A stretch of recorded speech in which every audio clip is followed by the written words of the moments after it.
ज्ञानेश्वर वाघमारे. आज मी आंबे या ठिकाणी आहेत. आंबे या ठिकाणी केअरिंग अँड हँड्स या संस्थेने पूर्ण मावळ तालुक्यामध्ये मुलांना एकत्र केले. आज त्यांचा वर्धापन दिन होता. ह्या वर्धापन दिनानिमित्त त्यांनी जो कार्यक्रम घेतला, पूर्ण मावळ तालुक्यातील शाळेतील विद्यार्थी, हजारो विद्यार्थ्यांनी इथे सहभाग घेतला आणि त्या शाळेतील शिक्षक आहे आपण जाणून घेऊ शिक्षकांकडून की ही संस्था जे काम करते. काय सांगू शकता तुम्ही? आज त्यांचा वर्धापन दिन आहे आणि पूर्ण आपल्या मावळातील मुलांना त्यांनी एकत्र करून त्यांच्या स्पर्धा ठेवून, लिखाण स्पर्धा असू न तर ड्रॉइंग स्पर्धा असू, ह्या घेतल्या शिक्षकांकडून. काय सांगू शकता तुम्ही? म्हणजे अशा संस्था आपल्या तालुक्यामध्ये एक नाही हजार झाल्या पाहिजेत. काय सांगू शकता? तुम्ही तुमचा परिचय द्या पहिला. नमस्कार, माझं नाव स्वाती प्रभाकर खाडे. मी शिक्षिका आहे. जिल्हा परिषद प्राथमिक शाळा फ्लोरिकल्चर पार्क इंदोरी, तालुका मावळ या ठिकाणहून माझ्या शाळेतून मी विद्यार्थ्यांना या ठिकाणी घेऊन आलेले आहे.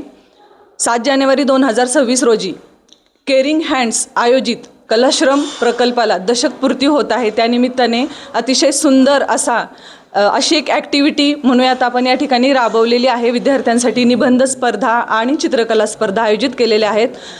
परिसरातल्या अनेक शाळांनी आपापल्या विद्यार्थ्यांना या ठिकाणी सहभागी केलेले आहे. या ठिकाणी या ज्या प्रकल्पाचा हेतू जो आहे, एक समान हेतू ठेवून अनेक सज्जन लोक या कार्यक्रमामध्ये उतरलेले आहेत. त्यांनी ही चळवळ सुरू केलेली आहे आणि त्या चळवळीचा आम्हाला एक भाग होता येत आहे. आमच्या विद्यार्थ्यांना एक भाग होता येत आहे. यासाठी आम्ही त्यांचे आणि आम्हाला ही संधी उपलब्ध करून दिली, त्यासाठी मी त्यांचे खूप खूप आभार मानत आहेत. आणि आम्ही या चळवळीचा भाग होणार आहोत. पुढेही आम्ही या प्रकल्पामध्ये जोडलेलेच असणार आहोत. आणि पुन्हा एकदा सर आभार, धन्यवाद. काय सांगू शकता सर की आज जो नमस्कार कार्यक्रम?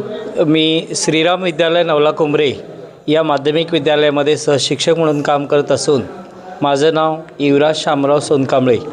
इंद्रायणी विद्यामंदिर संचलित श्रीराम विद्यालय इयत्ता 8वी ते 10वी या वर्गासाठी शिक्षण देत असून ग्रामीण भागातल्या मुलांना चांगल्या प्रकारचं शिक्षण देणारी एक संस्था आहे. या संस्थेच्या माध्यमातून काम करत असताना केअरिंग हँड नावाच्या एक छोट्याशा संस्थेने आम्हाला विद्यार्थ्यांना निबंध आणि चित्रकला या स्पर्धेसाठी प्रोत्साहन दिलं. मागच्या वर्षीसुद्धा आम्ही यांच्या या कार्यक्रमासाठी हजर झालो होतो. जवळजवळ 40 ते 50 विद्यार्थी आम्ही या स्पर्धेला घेऊन आलो होतो. समाजातील अतिशय वंचित असलेल्या, मागास असलेल्या किंवा ज्यांच्या गरजा भागत नाहीत अशा सर्व समाजातल्या मुलामुलींच्यासाठी, मोठ्या माणसाच्यासाठी काम करणारी ही संस्था पाहून अतिशय आम्हाला एक वेगळ्या प्रकारचं मनाला आनंद वाटून गेला.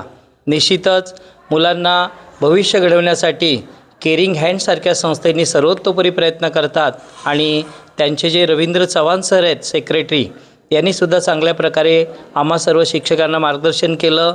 या संस्थेमध्ये तुम्ही शिक्षक नेहमीच भेट दिली पाहिजे, जेणेकरून तुमचा अनुभव मुलांच्याबरोबर शेअर केल्यास मुलांच्या पुढील भवितव्यासाठी प्रगती कशी होते याचीसुद्धा जाणीव करून दिली.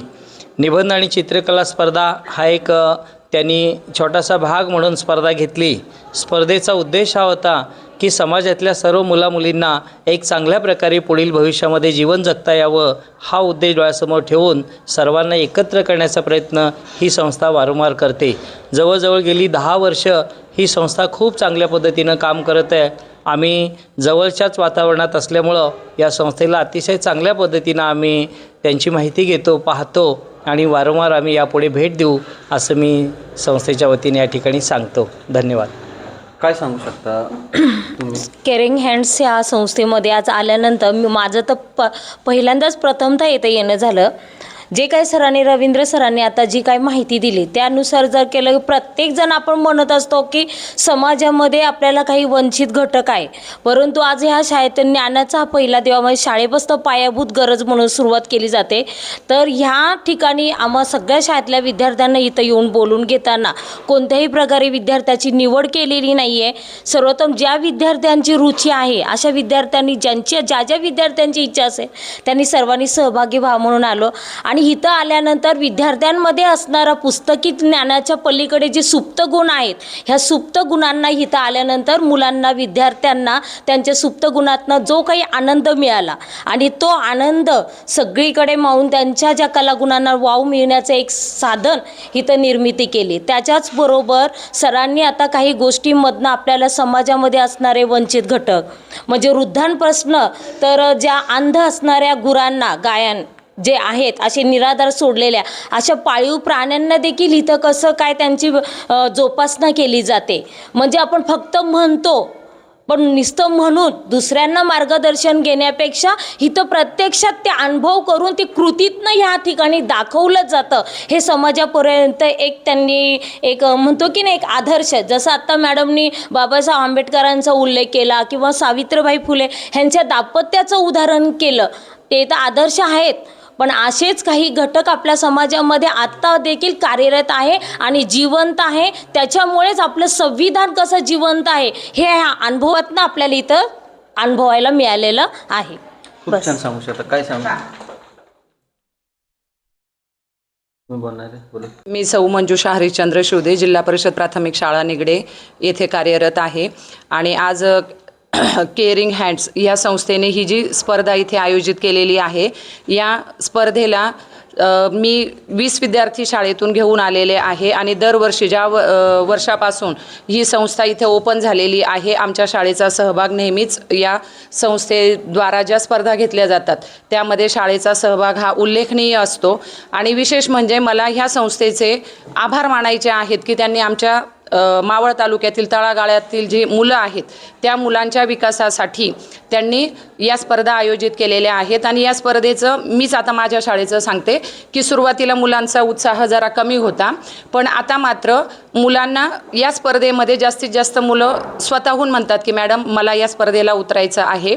आणि संस्थेचं कार्य जे आम्ही आता जाणून घेतलं, संस्थेचं कार्य खूप मोठं आहे आणि त्यांच्याकडून हे कार्य होत राहावं हीच ईश्वरचरणी प्रार्थना करते आणि थांबते.